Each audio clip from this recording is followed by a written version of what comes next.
आशीष और सबको उसके हाथ में समर्पित करके इस प्रार्थना को यीशु मसीह के नाम से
कोई इतना बोल रहा है, कोई इतना बोल रहा है, तो मैं बाद में थक के बैठ गई। तो मेरे हस्बैंड में बात कर रहे थे, ये मुझे समझा रहे थे कि बैठ जा, तू बैठ जा, और जब प्रभु में द्वार खोलेगा ना तुझे कभी नहीं लगेगा। ये बात इन्होंने बोली और उसके बाद मैंने सोच लिया अब प्रभु अब जो तू चाहता है वही होगा। आपने कलिशा के रहने से कहा कि काफ़ी दिनों से मुझे बोली थी कि सिस्टर तू जा तेरा काम हो जाएगा पर मैं इसे आटा करूँगी। नहीं, मेरा काम नहीं होगा, मुझे पता है नहीं होगा। मैं इतनी जगह घूम के आई हूँ, मुझे पता है। अभी आप मुझे छोटी सी जगह भेज रहे हो, नहीं होगा, मैंने उन्हें मना कर दिया। फिर एक फ्रेंड से राय की बात की तो उन्होंने कहा एक बार जाने में क्या है, एक बार जाने में क्या हाल से आपको, एक बार जाके देख लो। फिर मैं वहाँ गई और जब मैं वहाँ पर मेरा जब रेफर हुआ और जब मैं अस्पताल में गई मैंने डॉक्टर से मिली और मैंने कहा मेरे को ऐसे करना है तो मेरे कई ऑपरेशन भी हो चुके, अब मुझे बताओ क्या करना। तो उन्होंने बोला ठीक है आपका काम हो जाएगा। उन्होंने तुरंत ऐसा बोला तो मैं शौक हो गई। मैंने प्रभु अभी तो मैं इतनी जगह घूमूंगी और मैं तुरंत हो जाएगा, आपका काम हो जाएगा। तो जब मेरे काम के उन्होंने मुझे बोला तो उन्होंने जब सारे टेस्ट वगैरह करवाए तो उन्होंने लास्ट में एक बात मुझसे बोली कि आपकी जो हम सर्जरी करने वाले ना इसमें आपको बात बोलना भूल गए। तो मैंने बोल दिया तो कहने लगे जब हम सर्जरी करेंगे तो आपको डिलीवरी नहीं होगी, आपको प्रेगनेंसी नहीं होगी, ये हम आपको लिख के देंगे और इससे आपको साइन करने। तो ये बात में मैं थोड़ा सोचने लगी, मैंने क्या करो मैं। तो फिर मैंने अपने हस्बैंड को बोला कि डॉक्टर ने ऐसे बोले, तो इन्होंने बोला आप बताओ क्या करना। तो मैंने इनसे बोला मुझे साइन करने मुझे नहीं चाहिए, मैंने ये बोला। तो डॉक्टर ने कहा ठीक है आप घर जाओ, एक बार घर पे सलाह वगैरह कर लो और आप आ जाओ। फिर मैंने किसी को घर पे नहीं बताया, ये मेरी बात है। मेरे घर पे आके मैंने बोला फिर डॉक्टर पे गए, डॉक्टर बोला बता दिया, मैंने बोला हाँ ओके घर में सब बता दिया, सर्जरी के लिए ओके सब रेडी। तो डॉक्टर ने बोला ठीक है। फिर उन्होंने मुझे बेड की तारीख दी कि जिस दिन आपका बेड खाली होगा बेड में खोलना। और जिस दिन बेड में सोने वाली थी मेरे डॉक्टर का कॉल आने लगा कि आप एडमिट मत हो, आपकी एज कम है, आपको प्रेगनेंसी नहीं होगी, आप घर चले जाओ। मैंने बोला मैम मैं यहाँ तक आई और मैं पीछे लौटूंगी नहीं। तो उन्होंने मेरे पति मेरे आदमी को क्या पट्टी पढ़ाई मुझे नहीं पता, एडमिट मेरे पति कह लगे नहीं चल। मैंने बोला आप जाओ, मैं यहीं पर खड़ी हूँ, मुझे करवा के जानी है। अब मैं नहीं जाने वाली, अब मैं इतनी तैयारी के साथ आई हूँ, अब तक पहुँची हूँ, अब मैं ऐसे क्यों हो जाऊँ। तो मेरे आदमी कह लगे चलो नहीं घर चल फिर कभी करवाते हैं।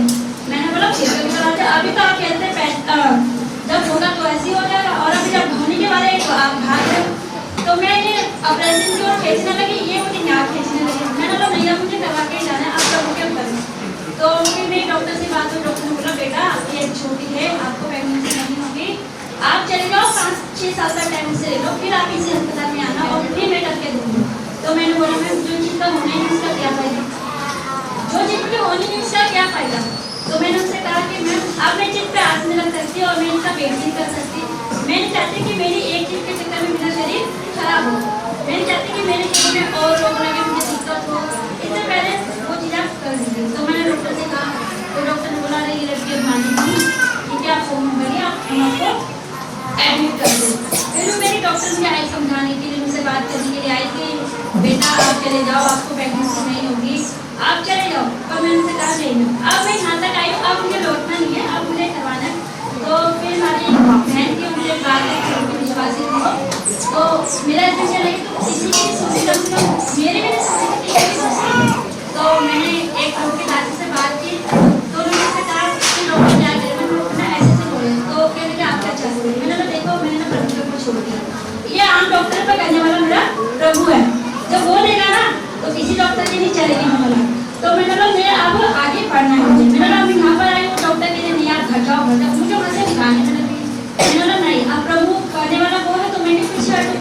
तो मैंने बोला हाँ तुम ठीक कह रही कि सच में जब प्रभु करेगा तो किसी की भी हम करेंगे। तो मैंने उस पेपर पे साइन किया, मेरे हस्बैंड ने भी अपने साइन कर दिए। मैंने बोला ठीक है ओके मैम ठीक है। और जब मेरी सर्जरी हुई और जब सर्जरी के 3-4 महीने जब बीते और जब मुझे प्रेगनेंसी शुरू हुई तो फिर मैंने अपने डॉक्टर से कॉन्टेक्ट किया, तो वो डॉक्टर भी शौक हो गए। उन्होंने पूरे अस्पताल में हैरान हो गए कि ये कैसे हमने अपनी लाइफ में पहली बार देखा। वैसे तो विश्वास नहीं थे, वो अपने देवी देवता को बोलती। और मैंने बोला मैम देख लो आपके हिसाब में रिजल्ट है। तो उन्होंने बोला कि बहुत अच्छी बात है, ऐसा केस भी बहुत पहली बार देखा है। वो आज मेरी पति को गवाही देने लगी और वहाँ पर जितने भी डॉक्टर मुझको बताने लगी कि इस बहन को, इस बेटी को मैंने यहाँ से कितना रुला के भेजा, कितना डरा के भेजा और ये लड़की ढीठ बंदी यहाँ पर खड़ी ही रही। तो मैं प्रभु का धन्यवाद करती हूँ कि वो सब बातें जो मतलब कहते हैं शैतान मुझे डराता है। वो परिस्थितियाँ मुझे डरा तो रही थी। एक बार जब मेरे मन में भी आया कि अरे सर्दी होगी, कैसे होगी, क्या होगा, कैसे होगा। फिर मैंने प्रभु को याद किया और जब मेरी सर्जरी हुई थी तो सच में मैं प्रभु का धन्यवाद करती हूँ। मुझे इतना सा भी डर नहीं लगा, क्योंकि मैं प्रभु को वहाँ पर याद करती, मैंने प्रभु से प्रार्थना की थी कि प्रभु जब मैं अंदर का सामने भी खड़ी हूँ और एक बेटा भी मेरी गोद में, तो मैं परमेश्वर का धन्यवाद करती हूँ। ये सब प्रभु की आशीष है। मैं निराश हो रही थी, शैतान मुझे निराश करता, पर परमेश्वर ने मुझे उन चीज़ों से भी आगे आज़ाद किया। तो मैं परमेश्वर का बहुत बहुत धन्यवाद करती हूँ दवाइयों के लिए जो परमेश्वर मेरे जीवन में दी। और मैं चाहती थी कि मैं देऊँ, पर मैंने सोचा कि मैं समय पर इस दवाई को शेयर करती हूँ। मैं परमेश्वर का धन्यवाद करती हूँ काम के लिए लोग मेरे जीवन में महान खुदा यीशु मसीह के नाम से हम आपके बहुत की चंगा कराते हैं प्रभु। इन गवाहियों के लिए धन्यवाद करते हैं और कहीं से हम जानते हैं प्रभु कि आप प्रार्थनाओं को सुनने वाले और उनका उत्तर हाँ और आमीन में देने वाले परमेश्वर प्रभु जी। हम धन्यवाद देते हैं। हम जानते हैं प्रभु जी समय के कारण दो ही लोग हैं जो गवाही के लिए आ गए, वरन हम में से हर एक के पास एक गवाही है खुदा। हम उसके लिए धन्यवाद करते हैं प्रभु आपके उस बढ़ाए हाथ के लिए प्रभु, और संकट के समय अति सहज से मिलने वाले सहायक हम तेरा धन्यवाद करते हैं प्रभु। सच में हमारे जीवनों में हम काम करते हैं प्रभु, ऐसे ही करते रहे ताकि तेरे लोग गवाही में और सुनने वालों की वंचित जाए खुदावन, और उनका भी विश्वास तुझमें और दृढ़ होता चला जाए प्रभु। आगे के समय को कलाम को तेरे दास को तेरे हाथों में सौंपते प्रभु। आगे की पूरी प्रार्थना को तेरे हाथों में सौंपते हुए प्रार्थना को यीशु मसीह के नाम से मांगते हैं, आमीन। खुदा के फजल से सारा काम पूरा हुआ और आज हम धन्यवाद के उसमें हैं। आज सुबह जब संवादी उन्होंने बोला कि सरमन को रुकना है, तो पूरे दिन बिल्कुल बिजी में था। आज चर्च में बहुत सारे काम थे, उनको करा और लास्ट मोमेंट तक मैंने कुछ भी नहीं देखा। और बार बार मुझे था डेडिकेशन में हम जा रहे हैं। हम आज इस छोटे बच्चे को खुदा के हाथ में समर्पण करने के लिए हैं और डेडिकेशन करने जा रहे हैं। क्या देखना है और बार बार रह रहे सिर्फ मुझे बार बोलता कि आज हम वजन से 127 में नहीं, वजन से 100 देखेंगे। मैंने बहुत दबा हटाया कि नहीं 100 नहीं देखेंगे, लेकिन बार ने मना कर दिया, उस डॉक्टर ने मना कर दिया कि अभी ऐसा कुछ हो नहीं सकता, लेकिन खुदा ने उस काम को पूरा किया। तो आज की जो प्रार्थना है, आज की जो दुआ है, ये हमने बेटे के रूप में उनके परिवार में आशीष को दिया और पूरे परिवार को खुदा ने भरा। आज हम उसके धन्यवादी के समय आइए, इससे पहले खुदा वचन में जाए तेरी हजूरी में आते हैं, समय को तेरे हाथों में सौंपते हैं। तो तूने हमें दिया कि आज की शाम एक दफा फिर हम अपने अजीजों के साथ तेरी हजूरी में आ सकें, तेरे पास अपने आप को ला सकें, और आज के इस खुशी के मौके के अंदर जो भी वचन तूने आज की शाम हमारे रखा है हमसे लिया, उसके अंदर अपनी जिंदगी को गुजारने वाले बन सकें। तब आप आज की पूरी इबादत को तेरे हाथ में सौंपते हैं। तो हमारी अगुवाई करना, वचन का बोला जाना सुना जाना तेरी ओर से हमने, परंतु तो हमें करके देना। तब आप दुआ करते हैं यदि और भी कोई यहाँ तक पहुँचने के लिए रास्ते में है तो उनकी भी अगुवाई करना के लिए हम समय से पहुँचे और पूरे इस प्रोग्राम में शिरकत कर सकें। आगे पूरी इबादत को तेरे हाथ में सौंपते हैं, सब कुछ तेरे नाम से मांगते हैं। सुनो प्रार्थना, जय जयकार करो, आनंद से यहोवा की आराधना करो, जय जयकार के साथ उसके सम्मुख आओ। निश्चय जानो कि यहोवा ही परमेश्वर है, उसी ने हमको बनाया है और हम उसी के हैं। हम उसकी प्रजा और उसकी चराई की भेड़ें हैं। उसके फाटकों से धन्यवाद और उसके आंगनों में स्तुति करते हुए प्रवेश करो। उसका धन्यवाद करो और उसके नाम को धन्य करो, क्योंकि यहोवा भला है और उसकी करुणा सदा के लिए और उसकी सच्चाई पीढ़ी से पीढ़ी तक बनी रहती है। तो हम सलाह पे पढ़ जाने तो उसकी बरकत हो, आमीन। हम यहाँ पे देखें, यहाँ पे दाऊद जो है वो परमेश्वर की स्तुति कर रहा है और ये पांचों आयत उसके फाटकों में हम प्रवेश करें, लेकिन किसके साथ? धन्यवाद के साथ। हम धन्यवाद के साथ उसके फाटकों में प्रवेश करें, उसके आंगनों में स्तुति करते हुए प्रवेश करें, उसका धन्यवाद करें और उसके नाम को धन्य कहें। और आज के शाम हम इसी धन्यवादी की दुआ में है। मैंने आपको बोला बहुत समय से डेडिकेशन है, क्या करना है, लेकिन खुदा बार-बार बोला नहीं हमें भजन सही 100 खुदा बाप इतने बड़े परेशानी जो हमें से किसी को भी शायद नहीं पता है, वो पति पत्नी के अलावा हमें से किसी को नहीं पता कितना बड़ी समस्या आ रही क्या रही, और खुदा ने उसमें से निकाल करके जेल के अंदर लेकर के आया है। तो सबसे पहले तो हम सबको भी अपने लिए एक गर्व महसूस करना चाहिए, एक आनंद महसूस करना चाहिए कि खुदा हम तेरे से जो मांगते हैं वो हम पाते हैं, चाहे कैसी भी परिस्थिति हो, चाहे कैसा भी समय रहा हो। लेकिन जब मैंने तुझसे मांगा तूने मेरी प्रार्थना को अनसुना नहीं किया। हमने सुना उनकी पत्नी के द्वारा उन्होंने बोला कि सबका ये था क्या होगा, और उन्होंने प्रार्थना करी और प्रार्थना करके अपने बहुत से निर्णय को लिया, और उस निर्णय में खुदा ने क्या करी, उनकी सहायता करी। इसलिए हम कहते हैं कि जहां हमारी सोच हमें छोड़ देती है, जहां अब हमें लगता है इसका कुछ नहीं हो सकता, वहां से खुदा का काम शुरू हो जाता है, क्योंकि फिर खुदा जानता है हमने अपने कितना करना था वो कर लिया, अब खुदा के पास में है। और यही सारी आशीषों को लेते हुए आज की शाम हम उनके परिवार के साथ इस धन्यवादी की दुआ में हैं। इस धन्यवादी की दुआ में और आगे जाए उससे पहले हम निकाले फटाफट यिर्मयाह की किताब, उसका पहला बाब और उसकी 5वीं आयत को देखें। यिर्मयाह की किताब उसका पहला बाब और उसकी 5वीं आयत। ये दूसरी गवाही मैं अब आपको देता हूं इनके परिवार की। पहली गवाही आपने उनकी पत्नी के द्वारा सुनी, खुदा ने कैसे आशीष दी, और दूसरी गवाही मैं आपको देता हूं, इस बच्चे का नाम अभी रखे जाने से पहले और केवल सुनने के समय में खुदा ने कहा ये कौन होने वाला है, ये कौन होने वाला है। इसके लिए खुदा ने आगे क्या रखा है, देखिए वहां पे क्या कहता है,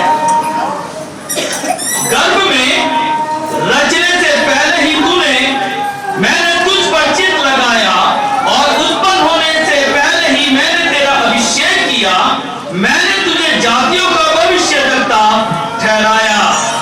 वो कहता है क्या ठहराया, मैंने तुझे जातियों का भविष्यद्वक्ता ठहराया है। जब अभी उसके नाम से उसमें जाएंगे तब आप देखिए उसको नाम के साथ मिलता है, ये खुदा की ओर से है।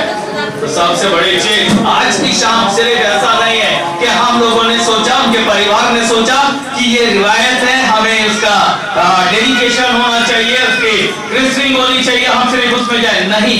हर एक समय परमेश्वर की ओर से है, परमेश्वर ने समय के साथ देना शुरू किया, और उसी धन्यवादी के विषय में उसने बोला कि जब तू गर्भ में था तभी से मैंने क्या करा है, तुझे चुना है, रखा है कि तू कौन होने वाला है, भविष्यद्वक्ता होने वाला है।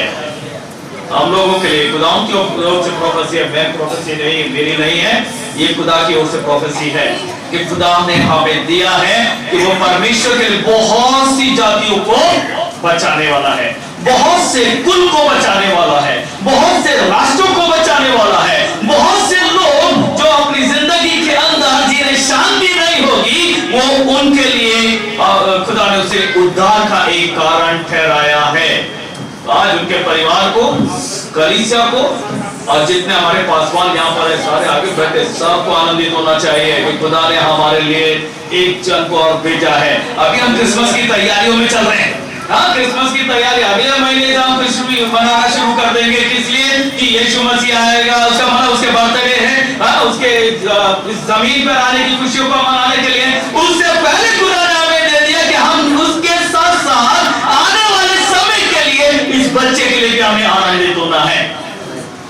अब यहाँ पे दूसरी चीज आती है, मैं बहुत ज्यादा आपको आज डिफली बाइबल का नॉलेज ले जाऊंगा, कुछ चीजें हमें रियलिटी फैक्ट के अंदर चलने की बहुत जरूरत है। दूसरी चीज, अभी बहुत आनंद है, मम्मी पापा भी खुश हैं कि मेरे बेटे को क्या बोला है, भविष्यद्वक्ता बोला है। खुदा ने मेरे लिए सब चीज करी है, लेकिन वो भविष्यद्वक्ता बनेगा कैसे, वो भविष्यद्वक्ता बनेगा कैसे। हम अपनी जिंदगी के कामों में लगे रहे, सोचे नहीं खुदा ने बोला खुदा इसे अपना बना देगा, ऐसा नहीं हो सकता, ऐसा नहीं हो सकता। सबसे पहली चीज आपके लिए प्लस पॉइंट है कि आप खुद एक पासवानी में हैं, आप खुद एक पासवानी में हैं, एक अच्छे फेथ में हैं, खुदा के साथ चलते हैं, आपकी जिंदगी को देख करके ही वो सीखने वाला है। डेडिकेशन या क्रिश्चियन चलने का उसके बपतिस्मे के समय तक, क्रिश्चियन से उसके बपतिस्मे के समय तक, आज आप इस वाचा को बांटेंगे, परमेश्वर जैसे जैसे ये बढ़ेगा मैं इसे तेरी बात को सिखाने वाला हूं। और जब वो बपतिस्मा लेगा उस दिन से वो अपने निर्णय के अनुसार बढ़ने वाला खुद होगा। तो उसकी फाउंडेशन आप रख रहे हैं, खुदा के साथ उसकी फाउंडेशन की नींव है जिसको आप डाल रहे हैं कि खुदा तूने दिया है, तूने उसके लिए नाम दिया है, तूने उसके लिए ये भविष्यवाणी तेरी ओर से है, इसे पूरा करने में तू क्या कर, हमें इस्तेमाल कर। हमें खुदा से उसकी सहायता को मांगने के लिए जरूरत है, खुदा से हम सहायता मांगे। और जब ये सारी चीजों का आनंद को पूरा होते हुए देखते हैं, जब ये आनंद हमारी जिंदगी के अंदर बढ़ता है, तब भजन संहिता 100:4 में जैसा वो कहता है कि मैं उसके फाटकों में प्रवेश करूंगा, उसके आंगनों में स्तुति करूंगा। और किसके साथ करूंगा? केवल और केवल धन्यवाद के साथ। मेरे मन में आनंद होगा, सारा काम पूरा आराम से हो जाता है। जो हमने सोचते हैं उससे भी बहुत आसानी से वो सारा काम पूरा हो जाता है। आपने देखोगा फिर उसके बाद अचानक जो मसीह के अंदर चल रहा है ना, अचानक ही उसकी जुबान पर अपने आप गीत आना शुरू हो जाता है, खुद अचानक उसको गाना गाना शुरू कर देता है कि खुदा तूने मेरा काम किया, प्रभु का धन्यवाद। जो भी गाना गाना करे वो शुरू कर देता है। वो जो स्तुति है, वो स्तुति परमेश्वर हमसे कहता है कि वो दिल से करी गई स्तुति है। वो है हमारा परमेश्वर के आंगन में, परमेश्वर के जगह में, परमेश्वर के लिए स्तुति करते हुए परमेश्वर इसके आने वाले समय में इसको बढ़ाने वाली है। फिर से निकालिए यिर्मयाह की किताब उसका 29 बाब और उसकी 11 आयत को देखें। यिर्मयाह की किताब उसका 29 बाब और उसकी 11 आयत क्या कहती है वहां पे? परमेश्वर की जो कल्पना है वो केवल हमारी भलाई ही के लिए है। अगर हम निकाल के देखें वहां पे क्या कहता है उसके अंदर, आप अपने देखिए। क्योंकि यहोवा की ये वाणी है, क्योंकि यहोवा की ये वाणी है, जो कल्पनाएं मैं तुम्हारे विषय करता हूँ, जो कल्पना मैं तुम्हारे विषय करता हूँ, उन्हें मैं जानता हूँ, उन्हें मैं जानता हूँ, वे हानि की नहीं, वो हानि की नहीं वरन कुशल ही की, वरन कुशल ही की है। वो वहां पे कहता है क्योंकि यहोवा की ये वाणी किसी मनुष्य का कहा हुआ शब्द नहीं है, किसी व्यक्ति के द्वारा कहा गया नहीं है। वो कह रहा है किसकी आवाज है? ये परमेश्वर की आवाज है, ये खुदाउन की आवाज है। और वो कहता है ना, उसका हाथ ऐसे नहीं होगा, कभी हथेली ऐसे खुली भी होगी। परमेश्वर हमें भर करके भेजता है। वो यहाँ कल्पना के बारे में कह रहा है, वो कह रहा है वो जो कल्पना मेरे विषय में करता है वो हानि की नहीं है परंतु कुशल ही की है। परमेश्वर ने इस बच्चे के लिए हर एक योजना केवल कुशल ही की रखी है। परमेश्वर उसके लिए जो उसने कल्पना, उत्पत्ति की किताब उसका 30 बाब उसकी 22-23-24 को देखे जहां पे वो कहता है, और परमेश्वर ने राहेल की भी स्तुति ली और उसकी सुनकर उसकी कोख खोली, सो वे गर्भवती हुई और उसके पुत्र उत्पन्न हुआ। सो उसने कहा परमेश्वर ने मेरी नामधराई को दूर कर दिया। सो उसने ये कहकर उसका नाम यूसुफ रखा कि परमेश्वर मुझे क्या करने वाला है? एक पुत्र और देने वाला है। अभी हमने जिस गवाही को सुना उनके द्वारा सब चीज खत्म हो गई। यार राहेल के बारे में देख रहे जिसको संतान नहीं होती, कोख बंद है, लेकिन परमेश्वर ने क्या करा? उसको भी एक पुत्र दिया और पुत्र देने के साथ उसने उसका नाम यूसुफ रख दिया। और उसने बोला कि मैंने इसका नाम यूसुफ रखा है इसलिए क्योंकि परमेश्वर क्या करने वाला है? मुझे एक पुत्र और देने वाला है। तो अभी परमेश्वर बहुत आशीष देने वाला है, लेकिन इंडियन गवर्नमेंट के हिसाब से बहुत हो गया। हाँ, बाकी खुदा भी बहुत आशीषों को देता है। वो यहाँ पे कह रहा है कि उसने हमारे लिए ये कल्पनाएं जो हमने सुनी, जो हमारे विषय में वो सोचता है, वो केवल और केवल हमारी भलाई के लिए है। समय परमेश्वर की ओर से है। हम बहुत सी दफा अपने समय को इस्तेमाल करते समय को पहचानते नहीं हैं। परमेश्वर की ये समय के अनुसार उसने इस परिवार के अंदर अपनी संतान को दिया, अपनी आशीष को भरा, और इस आशीष के आने के बाद इसीलिए आज का दिन उसने बोला कि मैं धन्यवाद के साथ परमेश्वर के आंगन में होना चाहिए। हम आनंद में हैं, सब खुशी के साथ हैं। आज उनकी खुशी में हम शामिल हैं कि खुदा ने उनको एक बेटा दिया है। संसारिक तौर पर हम कहते हैं बहुत अच्छा पूरा परिवार हो गया, एक बेटा हो गया, एक बेटी होगी, पति पत्नी हो गए, किसी चीज की कमी नहीं रही, आनंद है। खुदाओं ने हमारे लिए ऐसे रखा है। एक चीज हम और चलते हैं, लूका के हिसाब उसका दूसरा बाप और उसकी 22 आयत निकालें। लूका की किताब उसका दूसरा बाप और उसकी 22 आयत को देखें, वहां पे खुदाओं क्या कहता है। जब मूसा की व्यवस्था के अनुसार उनके शुद्ध होने के दिन पूरे हुए तो वे उसे यरूशलेम में ले गए कि प्रभु के सामने लाए। वहां पे देखें, वो कहता है मूसा की व्यवस्था के अनुसार जब उसके शुद्ध होने के दिन पूरे हुए तब वो कहां लेके गए उस बच्चे को, यरूशलेम में लेकर के गए। ये किसके विषय में है? खुदावंद यीशु मसीह के बारे में। ये खुदावंद यीशु मसीह के बारे में है कि जब वो पैदा हुआ उसके बाद जब तक मरियम शुद्ध नहीं हुई, उसके वो शुद्धता के दिन नहीं आए, तब तक वो आराधनालय में लेकर के नहीं गए। और जब वो वहां पे लेके गए, हम जानते हैं वहां पे उसको किसने लिया गोद में? शिमोन ने लिया। और शिमोन ने क्या कहा? हे पिता, मैंने तेरे इस उद्धार को देख लिया, अब तो अपने दास को क्या कर, शांति से विदा कर। वहां पे एक जना और था, कौन था? एक स्त्री थी जिसका नाम क्या था? हन्ना। वो भी वहां खड़ी थी, वो भी सुन रही थी कि ये वो परमेश्वर का दिया हुआ बेटा है। शुद्धता के दिन के बाद हमें इंतजार नहीं होना चाहिए, हमें जल्द परमेश्वर के सम्मुख उसे समर्पित करने की जरूरत है। बहुत अच्छा है, अभी 40 डेज कंप्लीट हो गया, आज 40 डेज उनके कंप्लीट हो गए। चार्ली का जब बड़ा बेटा हुआ उन्होंने बोला मैं इसका डेडिकेशन कराऊंगा, लेकिन ऐसे नहीं कराऊंगा। मैं जब डेडिकेशन कराऊंगा कम से कम 100-125 लोग होंगे, एक बड़ी पार्टी करूंगा, तब इसका डेडिकेशन कराऊंगा। समय चलता रहा, पैसे की कमी नहीं थी। मिसेस स्टाफ नर्स और वो खुद रेफ्रिजरेटर और एसी के बहुत अच्छा उनका सारा काम चलने वाला। समय चलता रहा, उसके बाद उनकी एक बेटी भी हो गई। अब उन्होंने बोला अब तो मैं दोनों का कराऊंगा, और मैं कितने लोगों को बुलाऊंगा? अब तो 100 नहीं, कम से कम 150 लोग होंगे तब कराऊंगा। समय गुजरता गया, उन बच्चों का डेडिकेशन नहीं हुआ।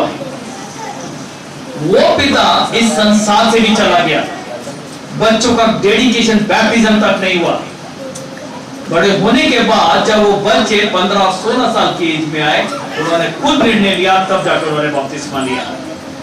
ये इंतजार की जरूरत नहीं है। खुदावंद हमारे किसी बड़े फंक्शन को देखने के लिए नहीं है, वो चाहता है मैं समय के अनुसार उसके पास मुझे होना चाहिए, मैं समय के अनुसार उसके पास पहुंचूं, ताकि मेरी आज से मिलने वाली आशीष मुझे आज ही से मिलनी चाहिए। कि आने वाला साल जो उसने बच्चे के लिए रखा है वो केवल और केवल उसकी बढ़ोतरी के लिए है, और वो बढ़ोतरी तभी होगी जब वो आज से खुदा के हाथों में सौंपा जाएगा। हम एक और वर्ष निकाले नीति वचन की किताब उसका 22 बाब और उसकी 6 आयत को निकाले।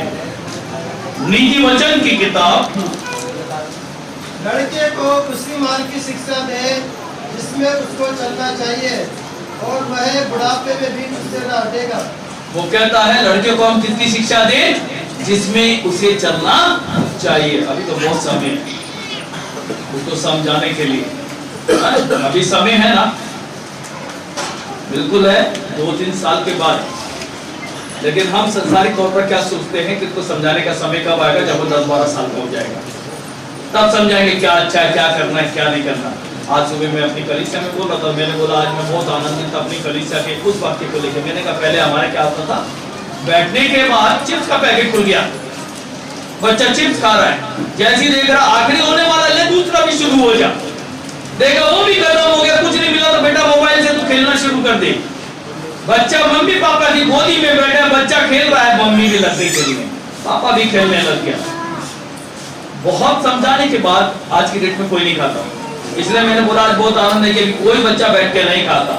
फिर मैंने उनसे इस सवाल को पूछा, क्या जब आपका बच्चा स्कूल जाता है आप उसको चिप्स भी दीजिए, आप उसको कुरकुरे भी दीजिए, आप उसको बर्गर भी दीजिए, आप उसको खाना भी दीजिए, क्या 10 बजे से पहले खाने के लिए मिलेगा? जब तक रिसेस नहीं होगी तो खाने के लिए नहीं मिलेगा। भजन संहिता 100 की 5 में देखे वहां पे कहता है क्योंकि परमेश्वर भला है, वो कहता है क्योंकि परमेश्वर भला है और उसकी करुणा सदा के लिए और उसकी सच्चाई पीढ़ी से पीढ़ी तक बनी रहती है। उसकी सच्चाई पीढ़ी से पीढ़ी तक हमारे लिए बनी रहती है, उसकी करुणा हमारे लिए सदा की है, उस समय की नहीं, सदा की, उसके हमारे साथ सदा की उसने हमारे लिए वाचा को बांधा है, हर एक समय के लिए वाचा को उसने हमारे साथ बांधा है। आखिर में एक आयत को और हम देखेंगे, उसके बाद हम दुआ करेंगे और चले। हम निकालेंगे भजन संहिता 23, हम सबको वैसे याद होनी चाहिए। भजन संहिता 23 और उसकी 6ठी आयत सबसे आखिरी है। अच्छा, भजन संहिता 23 हम सब जानते हैं। जहां भजन संहिता 23 हम कहां पढ़ते हैं सबसे ज्यादा? ईमानदारी से। कब हमें याद आती है?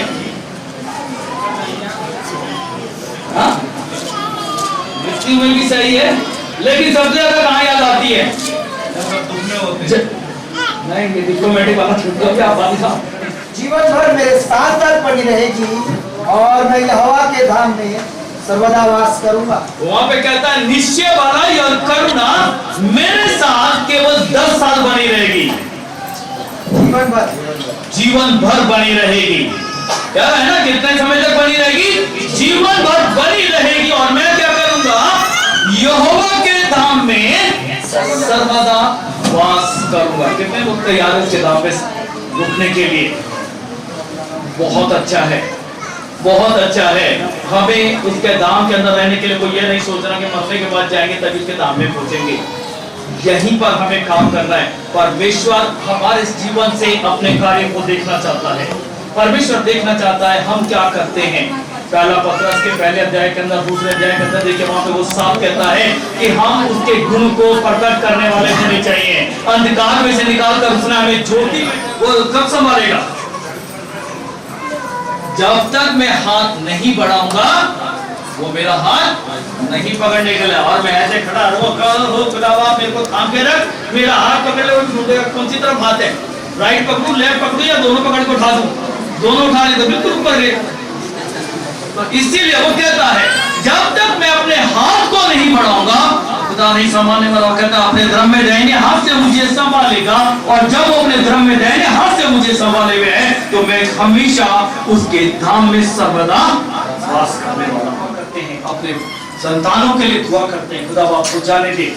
आज जब हम फिर से उन बातों को सुने, उन बातों को सुने जब तेरे सम्मुख मांगते हैं, अगर हम कहीं पिछड़ गए हैं या हम कहीं दूर हो गए हैं, एक दफा फिर उसे रिवाइव करो खुदा बाप, हम तेरे साथ बढ़ सके।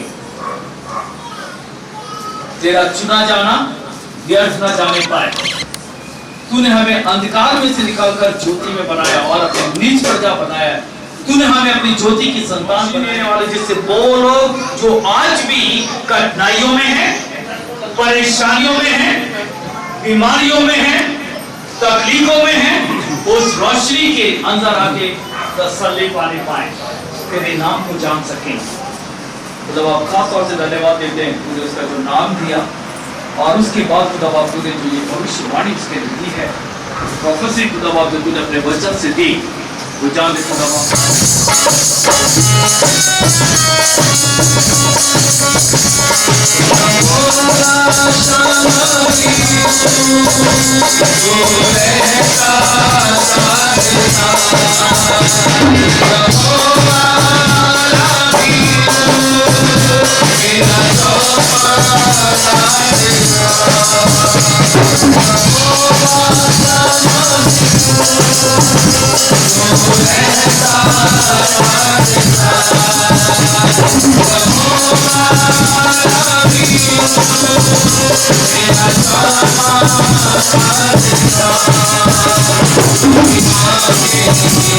Thank you.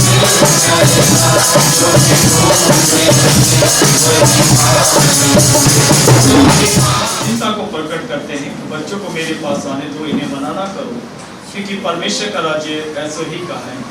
यदि परमेश्वर बच्चों को इतना प्यार करता है तो हम पूर्ण विश्वास के साथ उससे प्रार्थना कर सकते हैं कि वे हमारे बच्चों को यह वरदान दे जो उसकी संतान बनने के लिए उन्हें सबल बनाए। आइए लोग दुआ करें। हे परमेश्वर हमारे प्रेमी पिता, आप ये नहीं चाहते कि आपके बच्चों में से कोई भी नष्ट हो। आपने अपनी कलीसिया को इसलिए स्थापित किया कि उसके सामूहिक जीवन द्वारा आपके बच्चे आत्मिक पोषण प्राप्त करें और आपके स्वरूप में बनते जाएं। हम आपको धन्यवाद देते हैं कि आपने उन लोगों को जो जल और पवित्र आत्मा से जन्म लेते हैं नए जीवन की ओर अपने साथ सहभागिता की प्रतिज्ञा की है। हम इस क्रिस्मस के लिए आपको धन्यवाद देते हैं जो इस बात को प्रकट करता है कि बपतिस्मा लेने वाले व्यक्ति मसीह की एकता में पाप के प्रति मर जाते हैं किंतु नए जीवन के लिए वे जी उठते हैं।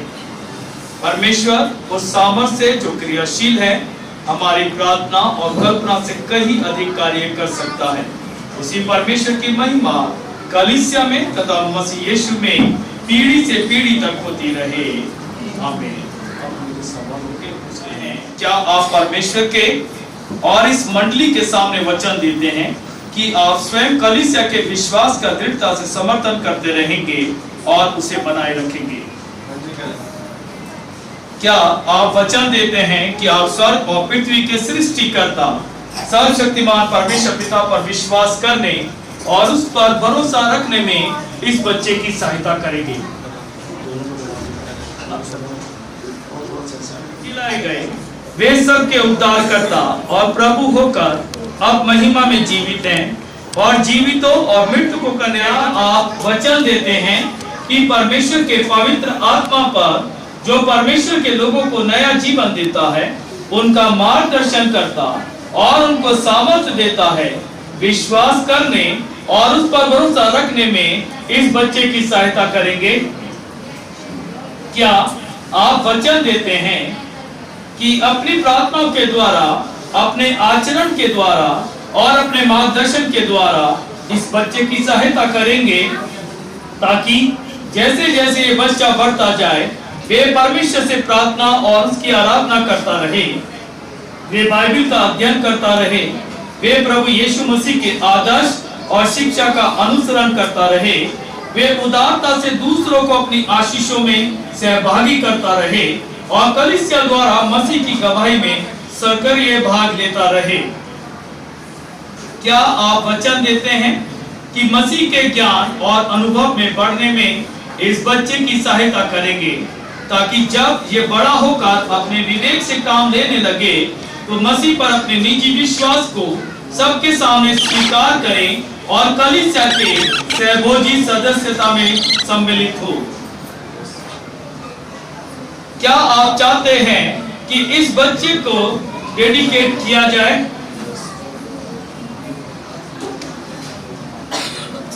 आइए लोग दुआ करें। हे पवित्र और प्रेमी पिता, आपका वचन देहधारी हुआ ताकि उसके साथ संयुक्त होकर सब मनुष्य परमेश्वर की संतान बनने में सामर्थ हो सकें। हम प्रार्थना करते हैं कि आप इस बच्चे को स्वीकार करें और इसे प्रभु यीशु मसीह की देह में अपना बना लें। हे पिता, आप अपना पवित्र आत्मा भेजिए और इस बच्चे के लिए इस जल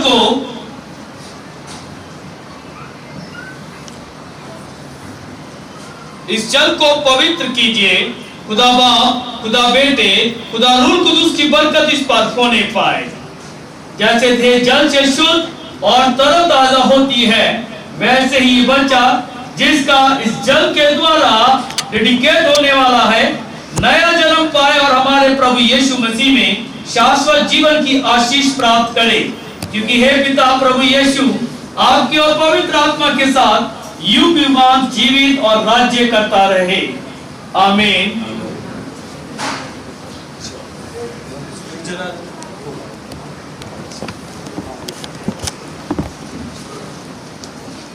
अलीशा, मैं तुझे पिता, पुत्र और पवित्र आत्मा के नाम में तुझे परमेश्वर के सम्मुख डेडिकेट करता हूं।